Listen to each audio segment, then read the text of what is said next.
Okay.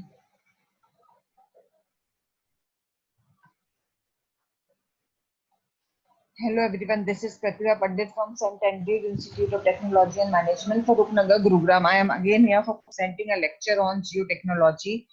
Today's topic is cellular cofferdam and its design. It's a topic of Unit 3 and it is also a very important topic as the examination point of view. So we will start with some slides.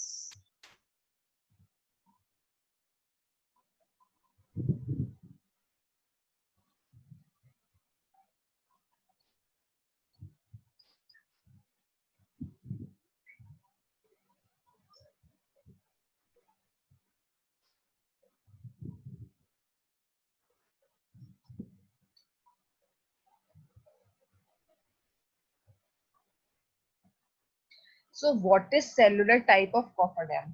Okay. A cofferdam is a structure, मैंने आपको बताया है वो structure जो water mass को soil water को retain करने के पॉइंट ऑफ व्यू से आप बनाते हैं.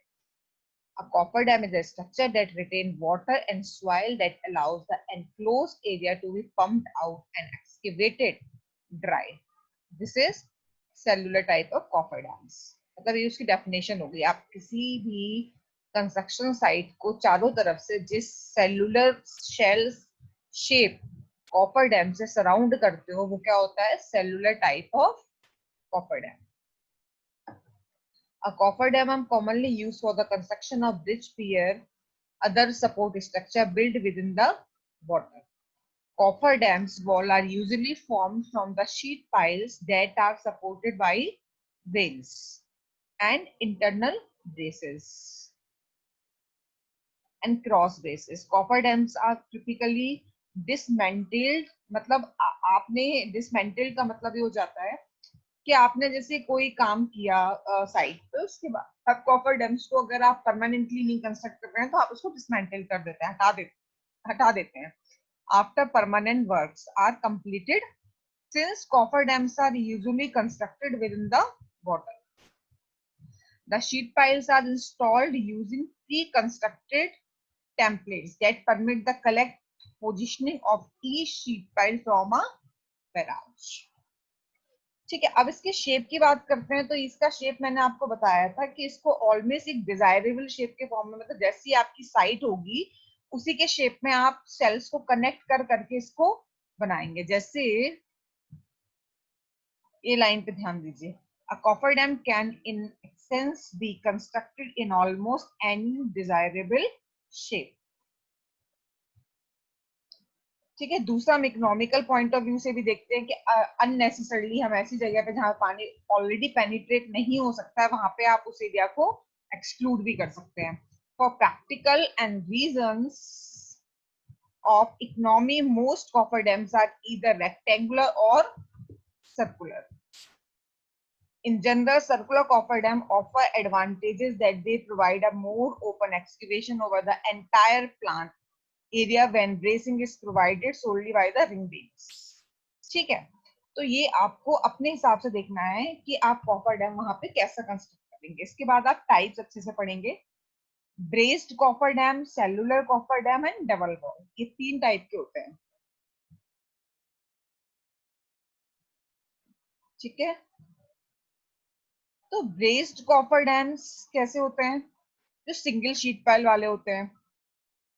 ठीक है, और बाकी जो होते हैं डबल या जो आपका सेलुलर होता है, ये डबल मतलब ये होता है कि अगर वहां पे उस पर्टिकुलर साइड पे पानी का एंट्रेंस ज्यादा हो रहा है तो हम उसको डबल वॉल के शेप में उसको प्रोवाइड करते हैं, जिससे कि पानी की एंट्री काफी हद तक हम रोक सकें.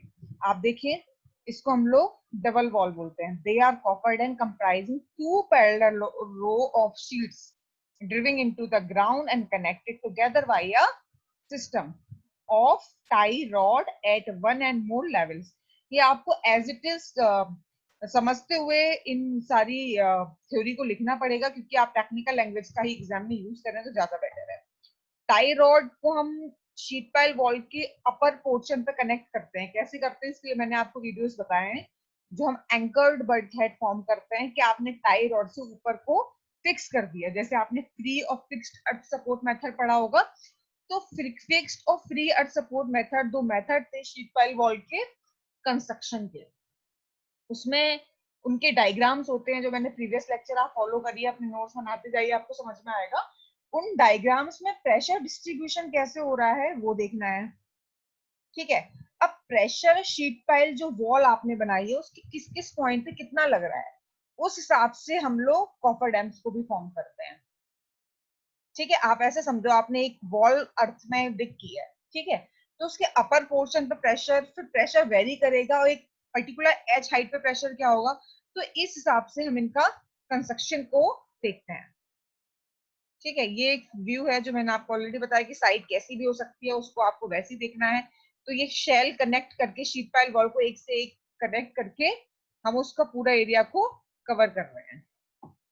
This is your example. Okay, अब रही बात कि आप बीच में, जैसे आपने सपोज स्टील का यूज किया है शीट पाइल वॉल्स, आपके पास मटेरियल ऐसा अवेलेबल था. अब यहाँ पे पानी का केस है तो आप स्टील का ही यूज करेंगे. ठीक है, तो आप उसको डबल वॉल बनाएंगे या सिंगल वॉल बनाएंगे, वो उस पर डिपेंड करता है कि वो एरिया कैसा है. ओके,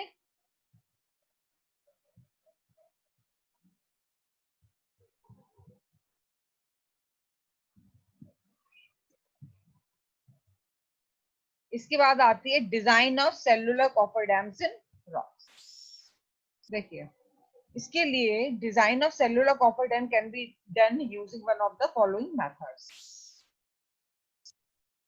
इन मेथड्स को आप लिख लीजिए: पीवीए मेथड, क्यूमिंग मेथड, ब्रिंच हेसन मेथड. ठीक है, सबसे पहला जो पॉइंट होता है वो होता है लोकेशन ऑफ सैचुरेशन लाइन. आप इसे जरूर नोट करिए, सारा आपको नोट करना, एग्जाम में 10 से 15 मार्क्स का हर बार आता है.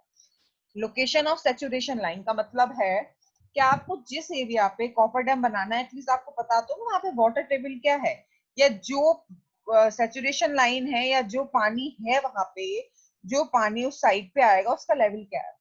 That is the level of saturation line. For determining the weight of soil in the cell, it is required to locate the saturation line. ठीक है,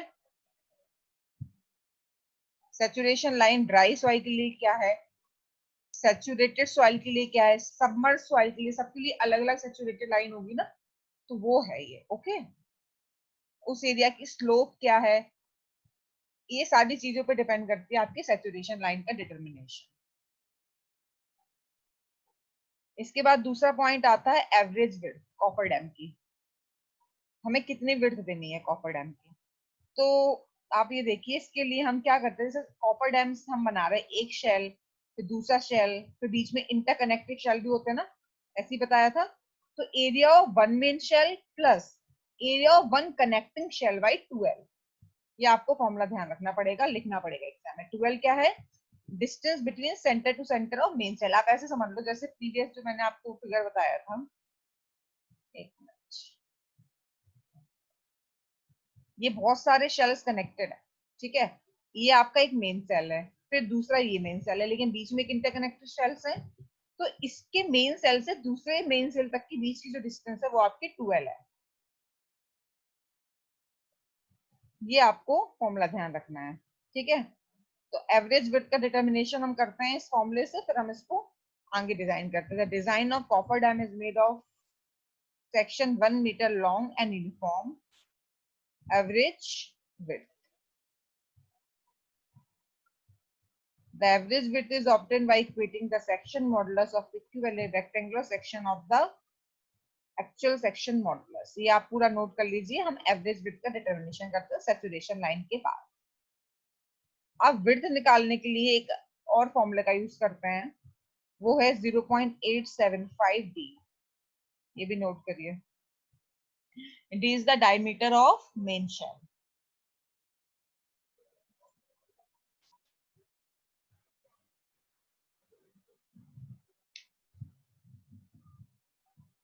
ओके,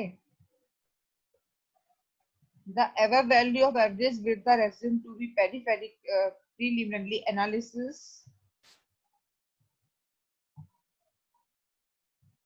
इसके बाद आता है आपका सेफ्टी अगेंस्ट स्लाइडिंग। आप इस फॉर्मूले तक नोट करिए, सेफ्टी अगेंस्ट स्लाइडिंग।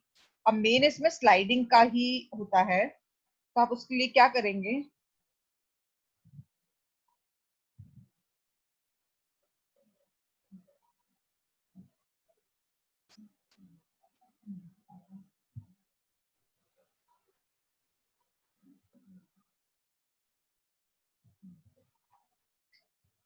आप सेफ्टी अगेंस्ट स्लाइडिंग देखेंगे, सपोज ये आपके कॉपर डैम्स है, एक हम शेल की बात कर रहे हैं, तो इसका कुछ विड्थ होगा डी, ठीक है, वेट होगा।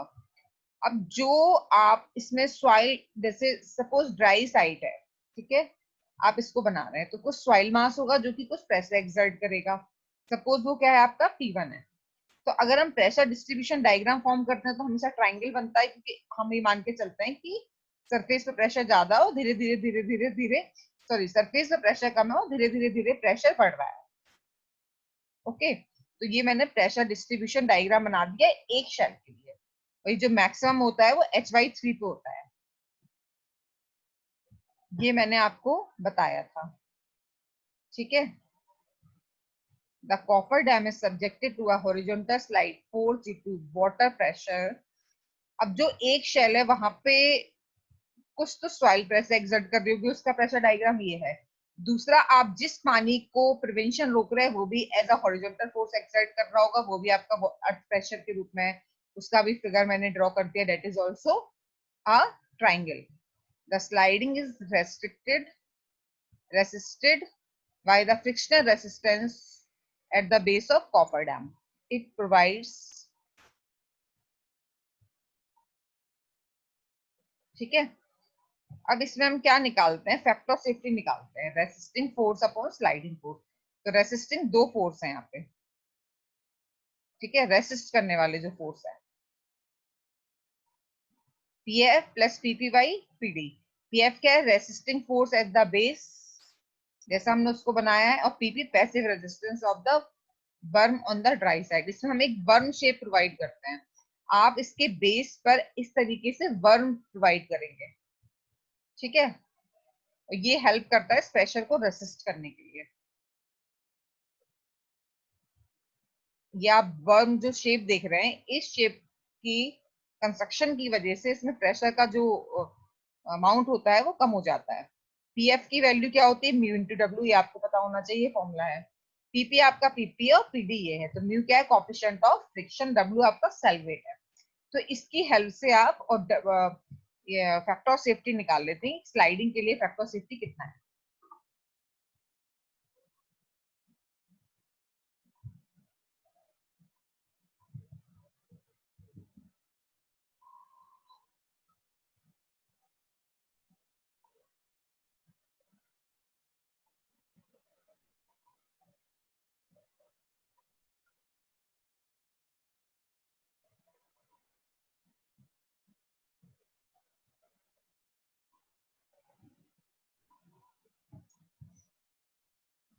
ओवरटर्निंग के अगेंस्ट स्लाइडिंग, तो इसके लिए resisting moment upon overturning moment. आप पहले रेसिस्टिंग फोर्स निकालेंगे इनटू मोमेंट। आप टो के अलोंग उसका मोमेंट निकाल के देखेंगे, एस टो के अलोंग ही हम देखते हैं, क्योंकि जो स्लाइड होने की पॉसिबिलिटी जिस पॉइंट पे होते हैं, जो वीक पॉइंट होते हैं, इसके अलावा आप ओवरटर्निंग मोमेंट निकालेंगे, वहां से आप फैक्टर ऑफ सेफ्टी निकाल के देख सकते हैं। ठीक है, तो ये इन फॉर्मुलों की हेल्प से हम लोग इसकी सेफ्टी को एनालाइज करते हैं। तो this is these all points we have to consider for the design of cellular copper dam. Berm provide करना है इसमें, लोकेशन ऑफ सैचुरेशन लाइन, ठीक है, फिर average width, safety against sliding and overturning.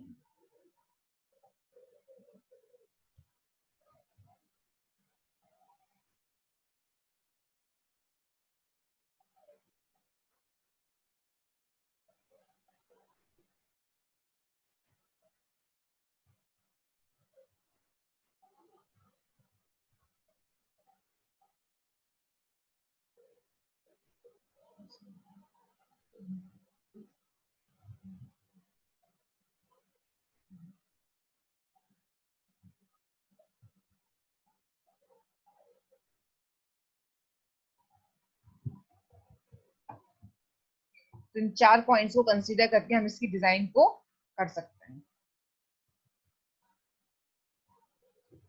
तो कॉफर डैम के बाद मैं आपको थोड़ा सा रिवाइज कराना चाहती हूँ डायनेमिक कॉम्पैक्शन। ये भी बहुत इंपॉर्टेंट है, ये आप अच्छे से पढ़ लीजिएगा कि हमने सॉइल स्टेबलाइजेशन जब पढ़ा था तो उसमें साथ में हम लोग डायनेमिक कॉम्पैक्शन करते थे, उसके एडवांटेजेस, पर्पसेस एंड यूज। तो क्या होता है, ये एक टेक्निक होती है, dynamic compaction is an efficient and cost effective soil improvement technique that uses dynamic effect of high energy impact to densify weak soil. एक तरीके से आप इससे सॉइल स्टेबलाइजेशन कर रहे हैं, ठीक है। The dynamic effect is generated by dropping a static weight. इसमें क्या होता है कि स्टैटिक वेट को आप, एक हैवी वेट को आप उस पर्टिकुलर साइड पे काफी देर तक इंपोज करते हैं, ठीक है।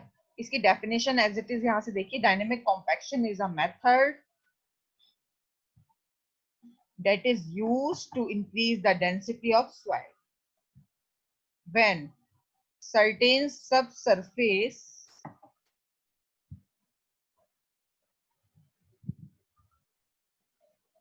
constraints make other method inappropriate.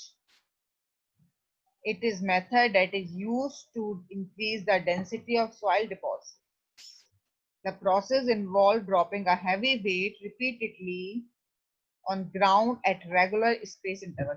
मैंने आपको बताया जो आपकी साइट है, आप उस पे क्या करते हैं, हैवी वेट को एक साइट पे एक टाइम इंटरवल में, एक पर्टिकुलर स्पेस इंटरवल में आप यूज करते हैं। और इस पर्टिकुलर अगर एरिया कम है तो वहां की सॉइल को हम लोग कॉम्पैक्शन करने का एक तरीका है कि आप हैवी लोड को इम्पैक्ट करेंगे उस पर्टिकुलर पॉइंट पे। That is your dynamic compaction.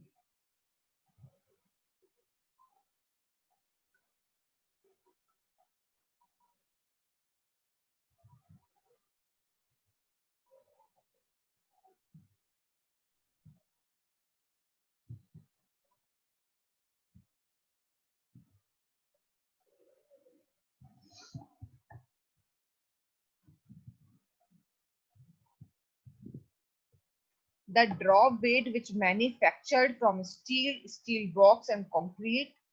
अब जो बॉक्स होते हैं जिनको आप ड्रॉप करते हो सॉइल पे, वो बहुत हैवी होते हैं। अब हैवी होंगे या तो वो कंक्रीट के बने होंगे, रेनफोर्स कंक्रीट के, या फिर स्टील के, तभी वो क्रेन्स फॉर्म में आप ले सकते हो। जो बड़ी बड़ी क्रेन्स होती हैं, सीधे आप एक पर्टिकुलर जगह पे उसको आप पटक रहे हो सपोज, या आप बार बार इम्पोज कर रहे हो एक पर्टिकुलर डेप्थ से, तो वो प्रोसीजर है ड्रॉपिंग, ठीक है।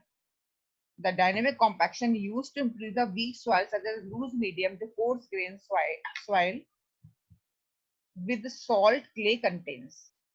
It effectively enhances the soil to a depth of 10 meter, around 10 meter। एक shallow depth तक आप इससे soil stabilization को कर सकते हैं।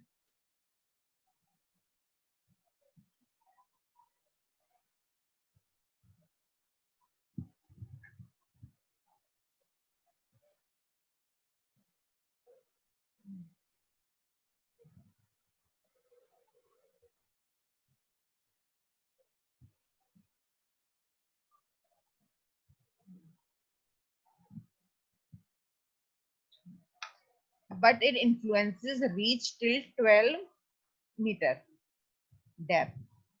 Not only does it utilize for the settlement, improvement and liquefaction mitigation, but also for improvement of long term performance. ठीक है, आप इसमें सेटलमेंट करते हैं या फिर इसको हम लोग लिक्विफिकेशन के लिए भी यूज करते हैं. तो दीज आर द प्रोसीजर्स. आप इसको फिगर्स में देख सकते हैं इनके किस तरीके से हम लोड को इम्पोज करते हैं. आप इसके एडवांटेजेस भी लिख सकते हैं. अप टू 12 मीटर तक सॉइल को हम लोग स्ट्रेंथ को बढ़ा सकते हैं, डेंसिफाई कर सकते हैं. Effective in various soil conditions. ये एक ऐसा मेथड होता है कि हर एक सॉइल कंडीशन के लिए भी इफेक्टिव होता है. कॉस्ट इसकी इफेक्टिव होती है. ठीक है. improve bearing capacity, decrease volume of landfill waste, reduce post construction of settlements, environmental friendly. तो ये सारे इसके एडवांटेजेस हैं. डिसएडवांटेजेस में आप लिख सकते हो कि आप ज्यादा हाइट के लिए आप इस तरीके को यूज नहीं कर सकते हो, मोर देन 15 मीटर और 30. ठीक है. या वाटर टेबल की जहां कंडीशन अप्रोप्रिएट ना हो. Dynamic compaction is not appropriated, water depth is less than 1.5 metre.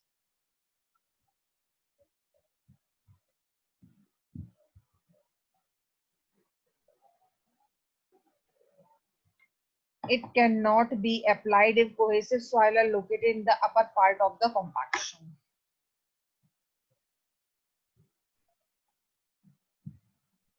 इसके बाद आप रेनफोर्स्ड अर्थ को भी बहुत अच्छे से पढ़ लेंगे. ये भी शॉर्ट नोट हर बार एग्जाम में आता है.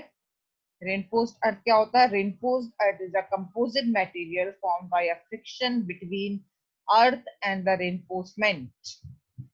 By means of friction, the soil transferred the reinforcement force built up in the earth mass.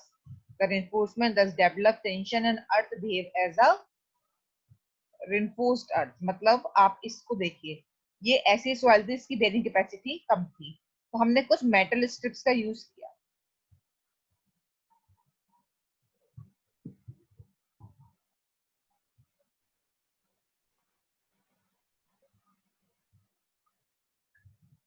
ठीक है.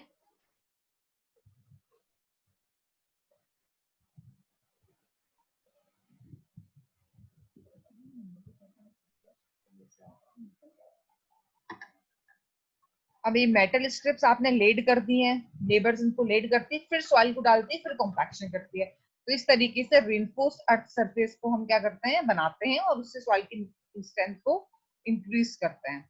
कॉम्बिनेशंस जैसे reinforced soil is the combination of compacted earth with reinforced, मतलब ये मेटल स्ट्रिप्स होती हैं जिनका हम लोग यूज करते हैं. ठीक है.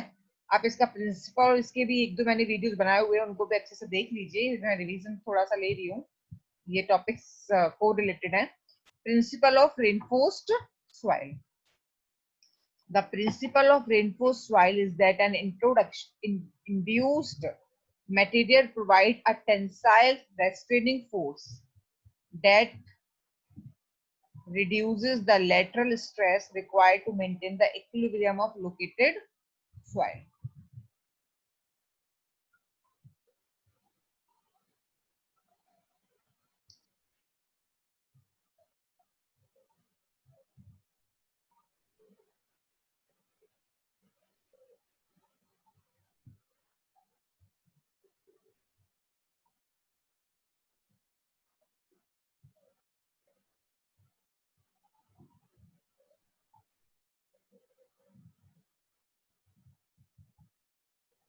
So guys, this is all about today's topic, and I will take some more important topics in my next videos. And if you are facing any problem, then kindly let me know. Anytime I am ready to take the problems.